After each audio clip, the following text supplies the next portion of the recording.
An action-packed edition of SmackDown Live may not have delivered in exactly the way WWE fans wanted, but it certainly had its high points, especially at the beginning and end of Tuesday night's show.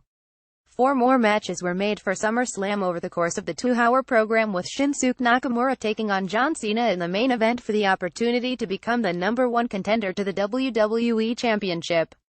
Just 1 year ago, Nakamura was fighting in NXT TakeOver Brooklyn ahead of SummerSlam.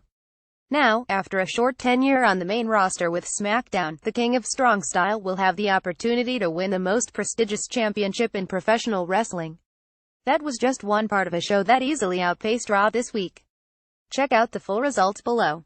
Big fan of WWE? Be sure to subscribe to our podcast In This Corner with Brian Campbell, where we break down everything you need to know each week. WWE SmackDown results: United States Championship, AJ Styles c.def. Kevin Owens via pinfall to retain the title. The 3-segment match was their best to date. Styles hit the move of the match when he thrust himself over the top rope and hit a phenomenal forearm on Owens, who was outside the ring. Styles twice earned near falls with the calf crusher, but Owens broke out each time.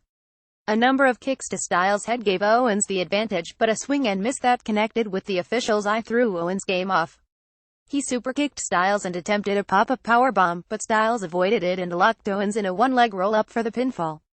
It was clear that at least one of Owens' shoulders was up during the 3 count, but referee Mike Chioda was unable to see when counting.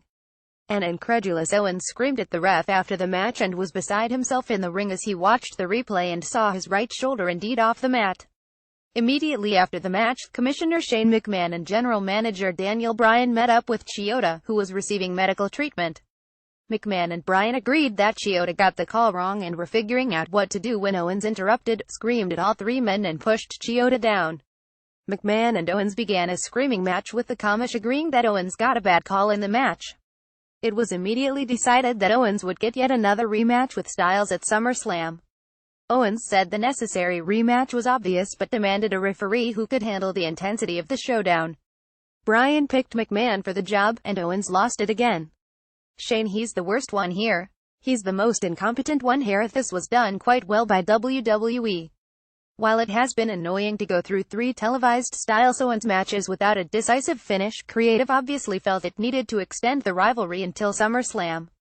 The special guest referee stipulation is not necessarily an enjoyable one, but it should work here with McMahon. Perhaps most importantly, this gives us a real good idea of who will win the #1 contenders match later in the show. On stage, the Usos mimicking the typical New Day introduction before their entrance theme. The Usos emerged from under the Titantron and rhymed their entire promo. New Day, you can keep your unicorns, your ice cream bars, and the New Day socks. We're taking your tag titles and your catchphrase because USO rocks. The Usos continued to deliver on the mic, and by WWE simply having them cut their promo by walking around big screen and down the ramp. There was a nice difference to the brothers simply standing in the ring and reciting lines. It worked well. Fashion Files Fashion Peaks on his own in the Fashion Police Department. Tyler Breeze spoke into a recorder wondering where Fandango could be. Suddenly, Fandango appeared in a red button-down shirt, speaking strangely as the Ascension appeared by his side, pouring honey onto a piece of wood while handing Fandango a rose. It all turned out to be a nightmare for Breeze, who woke up screaming no more metaphors and asserted that he knew exactly who kidnapped Fandango. Aiden English def. Sami Zayn via pinfall. Zayn got some offense early, but English surprised him with a sideways roll-up for the 123. Immediately after the match, Maria Mike Kanellis hit the stage to say how much they loved that Zayn lost. English has picked up clean wins in consecutive weeks over Tye Dillinger and Zayn, who appeared to be getting a push after pulling off a number of underdog wins over Baron Corbin. Instead, Zayn has lost 3 straight matches and appears poised to continue his go-nowhere feud with Kanellis. Perhaps there's a Zayn Dillinger vs. Kanellis English tag match at SummerSlam. A. Naomi Becky Lynch def. Natalya Carmella via submission. Natalya had Naomi locked in a sharpshooter, but Carmella tagged herself in to attempt a submission of her own on the women's champion. Instead, Naomi reversed it, and when Natalya entered to interfere, Lynch hit her Bexploder suplex to neutralize the threat and allow Naomi to pull off the victory. Backstage, Jinder Mahal and the Singh brothers Renee Young asked Mahal whom he prefers to face at SummerSlam. Mahal said he does not care either way and will watch the so-called dream match from his skybox. He added that all he feels when he walks down the street is xenophobia. I am the WWE Champion, and no one can end the reign of the modern-day Maharaja. Rusev Def. Chad Gable via submission. Gable, who entered to the American Alpha theme with new tights, got in his fair share of offense on Rusev despite the size differential, including multiple suplexes and a beautifully executed moonsault that nearly earned a 3 count. Rusev eventually caught Gable with a kick to the head that nearly led to the accolade, but Gable slipped out from under him and put on the ankle lock submission. Rusev powered his way out of that, kicked Gable in the head again and locked him in the accolade for the win. Confrontation. Rusev and Randy Orton. After the match, Rusev said he was promised competition when he joined SmackDown Live. While John Cena did beat him in a flag match, he didn't get a victory over Rusev in the ring, which Rusev said would be impossible for anyone on the roster. He made it clear that he does not have an opponent for SummerSlam, which he saw no surprise. That led Orton out to the ring. As he received Randy chants, Orton cautioned Rusev that he's never beaten him either. "You want an opponent at SummerSlam? Look no further, you've got one right here," he said.